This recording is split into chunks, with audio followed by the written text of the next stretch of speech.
अस्सलाम वालेकुम रहमतुल्लाहि व बरकातुहू। मैं हूं साजिद रहमान और आज मैं एक बहुत ही अहम वीडियो लेके हाज़िर हुआ हूं। आज की ये वीडियो उन लोगों के लिए है जो लोग सऊदी अरेबिया काम के सिलसिले में आने के ख्वाहिशमंद हैं, यहाँ आके एक अच्छी जॉब करना चाहते हैं, यहाँ एक अच्छा पैसा कमाना चाहते हैं और अपनी फैमिली को सपोर्ट करना चाहते हैं। तो मेरी एक छोटी सी रिक्वेस्ट है इस वीडियो से पहले कि आपने इस वीडियो को स्किप नहीं करना, शुरू से लेकर आखिर तक देखना है। तो इंशाल्लाह आज की ये वीडियो आप लोगों के लिए बहुत ज़्यादा इंफॉर्मेटिव वीडियो होगी। मैं इस वीडियो में स्टेप बाय स्टेप कुछ चीज़ें आप लोगों से शेयर करूँगा, ग्राउंड रियलिटी के ऊपर मैं बात करूँगा और अपना जो मेरा एक्सपीरियंस है यहाँ पे उसकी बेस पे मैं इंशाल्लाह बात करूँगा। तो सबसे पहले मैं आप लोगों से अपने बारे में थोड़ा सा शेयर कर दूँ कि यहाँ पे मैं एक ऑफिस जॉब करता हूँ सऊदी अरेबिया और मुझे 10 से 12 साल हो गए हैं सऊदी अरेबिया काम करते हुए। और साथ ही साथ मैं सोशल मीडिया पे भी एक्टिव हूँ, जैसे यूट्यूब, फेसबुक, इंस्टा पे मैं सऊदी अरेबिया के हवाले से वीडियोस अपलोड करता रहता हूँ। तो बहुत सारे लोग हैं जो मुझे यूट्यूब पे पूछते हैं और पर्सनली मुझे ईमेल्स भी आती हैं कि भाई आप सऊदी अरेबिया किस तरह गए, ठीक है, आप वहाँ जाके कैसे सेटल हुए, आप क्या काम करते हैं। तो मुझे लगा कि इसके ऊपर एक वीडियो बनानी चाहिए। मैंने अपना एक व्लॉग भी अपलोड किया था, अगर आपने नहीं देखा तो वो अभी इस आई बटन पे शो हो रहा होगा। उसमें मैंने एक ओवरसीज़ की लाइफ बताई है कि एक पाकिस्तानी या इंडियंस यहाँ सऊदी अरेबिया में एज ए ओवरसीज़ कैसे लाइफ स्पेंड करता है। तो उसमें मैंने सारी चीज़ें बताई हैं कि मैं यहाँ पे 6 दिन हफ्ते में काम करता हूँ, 7 to 4 यानी 8 घंटे मैं काम करता हूँ। तो आज की ये वीडियो मैं ख़ास तौर पे उन लोगों के लिए बना रहा हूँ जो लोग अपने इंडिया, पाकिस्तान, बांग्लादेश, श्रीलंका, अफ़गानिस्तान, नेपाल, इन्हीं कंट्रीज़ में आजकल जो इकोनॉमिक क्राइसिस आया हुआ है और फाइनेंशियली इश्यूज़ हैं, तो फाइनेंशियली इशू की वजह करके लोग अपने कंट्रीज से मूव होना चाहते हैं सऊदी अरेबिया में, ठीक है।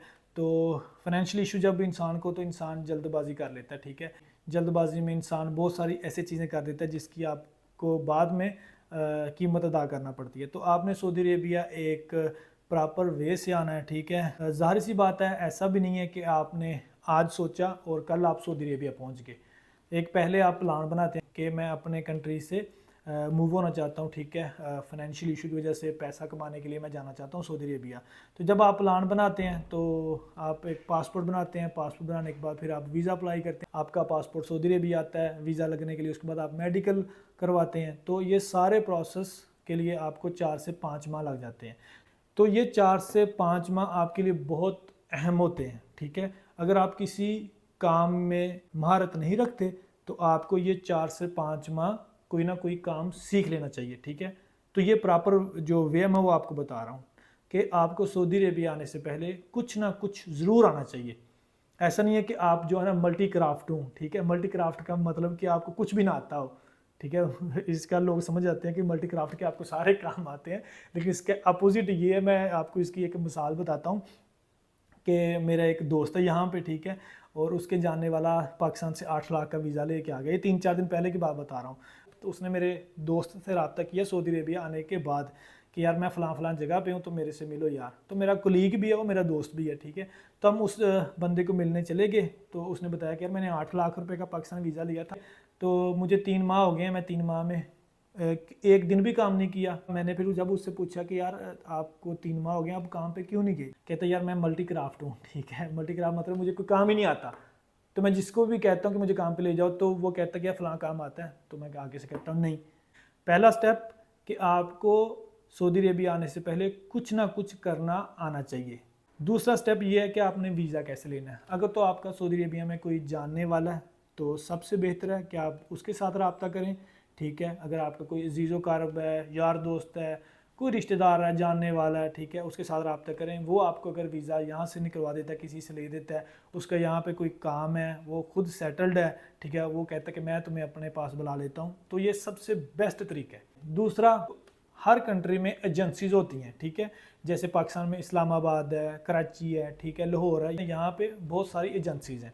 तो उस एजेंसीज में बहुत सारे वीज़े आते हैं, ठीक है। जो कंपनीज़ के वीज़े होते हैं वो खुद जाती है, कंपनीज़ का डेलीगेशन जाता है वहाँ पे इंटरव्यू के लिए, बंदे सेलेक्ट करने के लिए। अगर कोई सिविल इंजीनियर में आना चाहता है तो ज़ाहिर सी बात है वो उसका इंटरव्यू करेगा, और जब वो इंटरव्यू पास कर लेता है तो फिर उसके बाद उसके साथ पूरा एक कॉन्ट्रैक्ट होता है, ठीक है, कंपनी का और उस बंदे का जिसने इंटरव्यू पास किया, जिसने वीज़ा अप्लाई किया होता है कि भाई आपकी ये बेसिक सैलरी है, आपका जो फूड अलाउंस है ये होगा, आपकी अकोमोडेशन ये होगी, आपका जो रेजिडेंसी आईडी जिसको इकामा कहते हैं वो कंपनी बनाएगी, यानी पूरा पैकेज उसको बताती है। अगर वो एक्सेप्टेबल है उस बंदे के लिए जिसने वीज़ा अप्लाई किया था तो वो सिग्नेचर करेगा, खलास, ये एक प्रॉपर वे। ये मैंने एक इंजीनियर की मिसाल दी है। इसी तरह अगर आप इलेक्ट्रिशियन के काम में आना चाहते हैं, प्लम्बर के काम में आना चाहते हैं, कारपेंटरी के काम में आना चाहते हैं, एसी के काम में आना चाहते हैं, फ्रीजों के काम में आना चाहते हैं, तो इस तरह आप जो है ना कंपनी का वीज़ा ले सकते हैं। जब आपने किसी एजेंट से वीज़ा लेना है तो आपने पहले जो है ना जिस कंपनी का वो एजेंट नाम बता रहा है उस कंपनी को आपने गूगल के ऊपर सर्च करना है कि क्या ये कंपनी है कि नहीं है। तो उस कंपनी का जब नाम सर्च करेंगे फिर उसकी एक वेबसाइट आ जाती है, ठीक है, वो वेबसाइट को ओपन करें, उसके ऊपर फिर सारा उस कंपनी के बारे में उन्होंने मतलब कि अपलोड किया होता है कि इस कंपनी का हेड ऑफिस कहाँ पे है, ठीक है, इस कंपनी के प्रोजेक्ट्स कहाँ कहाँ पे हैं, ठीक है, पूरी इन्फॉर्मेशन दी होती है, एचआर का नंबर दिया होता है, फ़ोन नंबर, उसके बाद ईमेल एड्रेस दिया होता है, उसके बाद फैक्स नंबर दिया होता है। तो सारी चीज़ें अगर आपको झूठ लग रही हैं जो आपको एजेंट बता रहा है तो आप जो है ना ईमेल करके पूछ सकते हैं उस कंपनी से, फ़ोन करके पूछ सकते हैं, ठीक है, कि क्या आपकी कंपनी के वीज़े इशू हुए भी हैं इस तरह। तो वो सारे, ये एक हो गया प्रॉपर वे।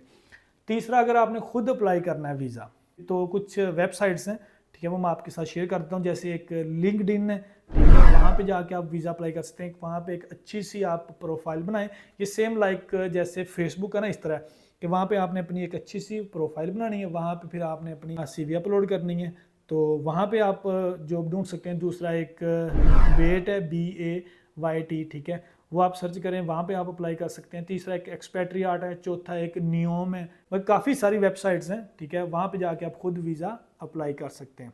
उसके बाद मैं आपको बता दूं एक आज़ाद वीज़ा आजकल बड़ा पाकिस्तान में चला हुआ है। आज़ाद वीज़ा वैसे सऊदी अरेबिया का कोई नहीं होता, ठीक है, लेकिन चलो हम उसको आज़ाद ही कंसीडर कर लेते हैं कि आज़ाद वीज़ा क्या होता है। वो ये है कि भाई आपने वीज़ा लिया, वीज़ा लेके आप सऊदी अरेबिया आ गए, और सऊदी अरेबिया जो आपका एम्प्लॉयर है, जो आपका ओनर है, जिसने आपको वीज़ा दिया होता है, वो कहता है कि आप सऊदी अरेबिया कहीं भी जाके काम कर लो, ठीक है, इसको हम आज़ाद कहते हैं। तो इसमें आजकल बड़ा फ्रॉड हो रहा है और ये है भी एक्सपेंसिव है बनिस्बत जो कंपनीज़ के वीज़े हैं या जो आप खुद अप्लाई करते हैं उसकी निस्बत, इसके पैसे भी ज़्यादा चार्ज कर रहे हैं एजेंट लोग। आज़ाद वीज़ा जब आपने लेना है तो पहले आप 2-3 चीज़ें ज़रूर कन्फर्म कर लें सऊदी अरेबिया आने से पहले, ठीक है।